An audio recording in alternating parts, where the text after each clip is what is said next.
Good morning, Warhawks. I'm Max, and today is Thursday, February 3rd. This is WTN News. Thanks for tuning in. Happy Swagalicious Day. Today is National Golden Retriever Day. Here's a little information on the history of National Golden Retriever Day. While the holiday itself only began in 2012, Golden Retrievers have a long and storied history starting all the way back in Scotland in the mid-19th century. Here's a quick dip into the origins of this beloved canine. A need for the breed arose when common hunting dogs of the day were proving inadequate for retrieving felled game over land and water. Guns had improved by the early 1800s, so Scottish hunters were shooting from much greater distances over swampy marshland and finding their dogs were losing or maiming their precious birds. They needed a dog with a soft mouth and excellent fetching capabilities, so they bred their best water spaniels with retrievers, and voila, the first golden retriever was born. Nowadays, golden retrievers have evolved well beyond retrieving felled fowl. Not only do they make great disability assistance dogs, but they also specialize in detection and search and rescue efforts due to their stellar sniffing abilities. Their patience and gentleness makes them perfect for children or hectic households. National Golden Retriever Day was founded when a woman named Kristen Schroyer realized there was no day set as a tribute for these dogs. She set the date March 3rd as the birthday of her late golden Quincy, who was sadly lost to cancer at 7 years old. In modern times, you might recognize Goldens in famous roles in movies like Air Bud, Homeward Bound, and Napoleon. And as recently as 2019, a golden retriever named Kira went viral for saving 2 dogs trapped in frozen ice, fetching them and rounding them up for her owner, all captured on video. They truly are a one-of-a-kind breed. Do you need volunteer hours? Mr. Madrinnen and our Warhawk band are looking for a few students that would like to earn up to 9 volunteer hours on Saturday, February 5th for club, honor society, or Bright Futures requirements.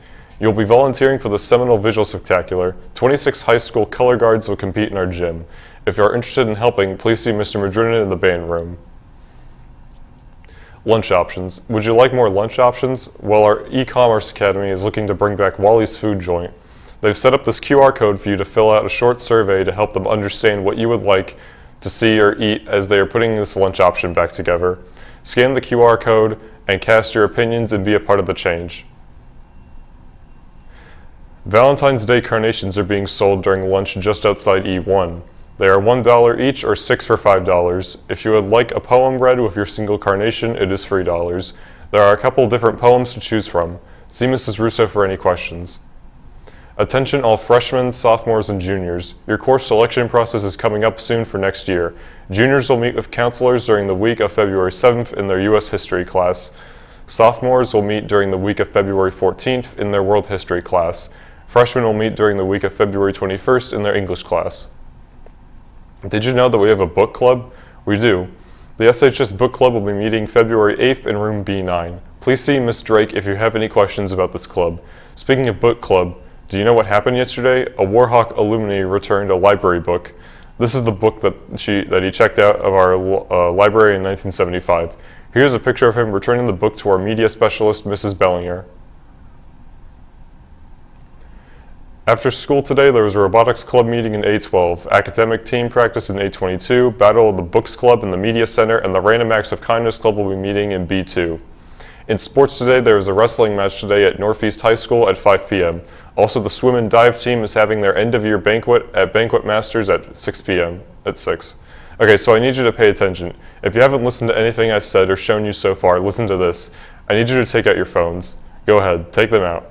There's a survey that every student needs to take and tell us how we are doing as a school.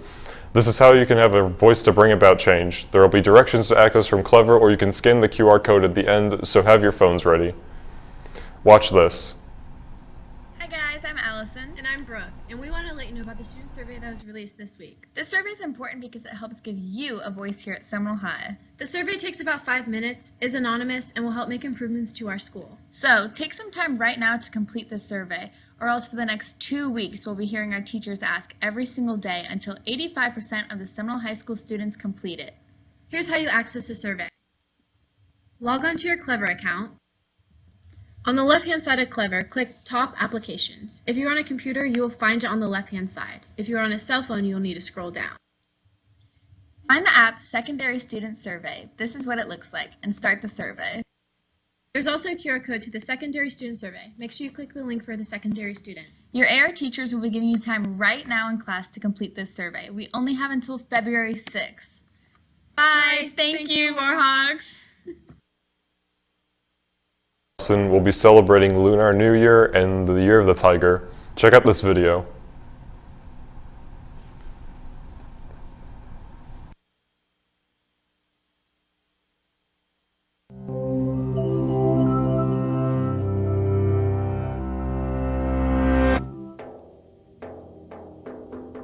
What's your sign?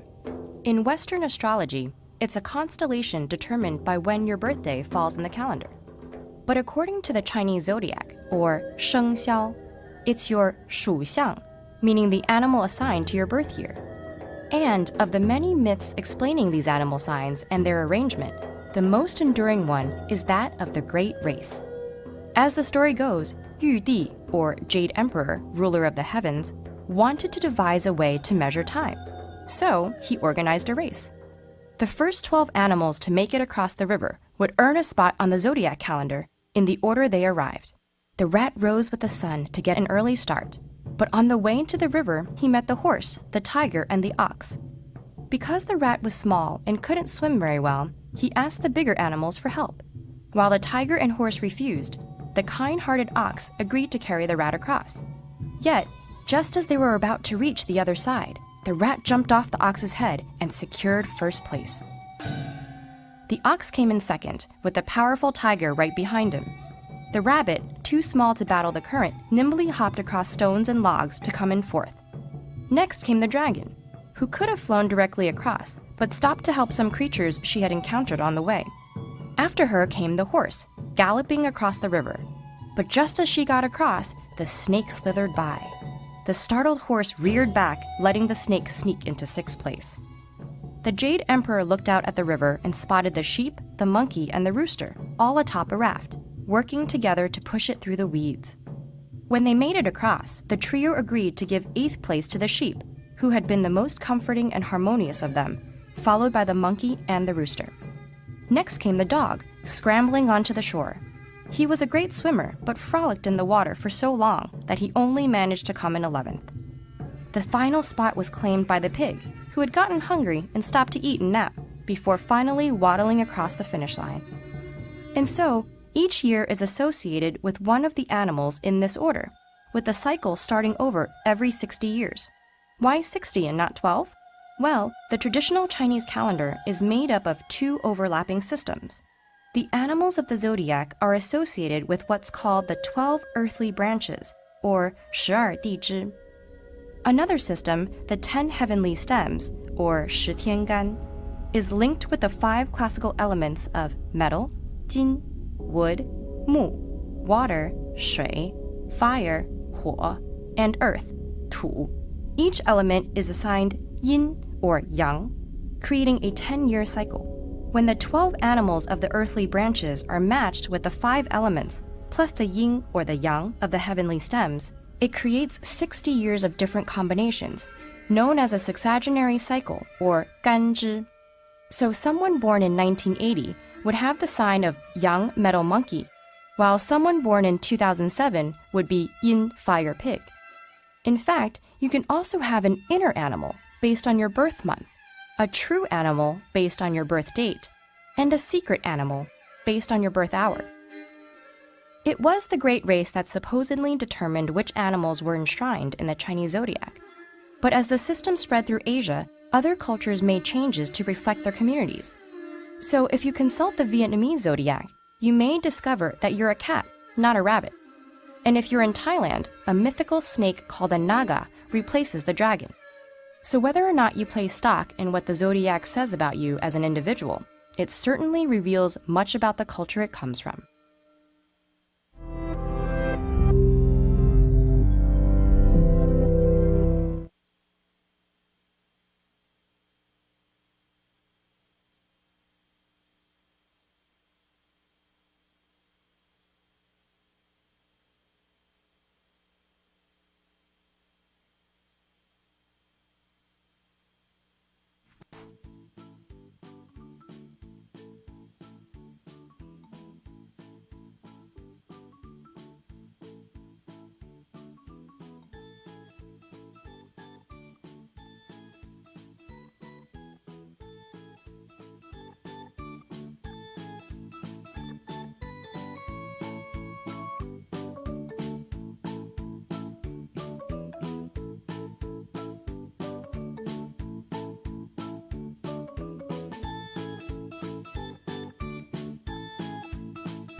Now it is time for you to create your own origami tiger using the directions in the video. If you need to after the show, you can replay the directions to create the origami. Miss Crawley has prizes for you if you take it to her after AR. Have fun, Warhawks! We want to have your information and activities on the show. Send us your news to merrimanma@pcsb.org. If you're interested in being on the show, we would love to have you. Email us for details. Thank you for watching WTN News. Have a great day, Warhawks.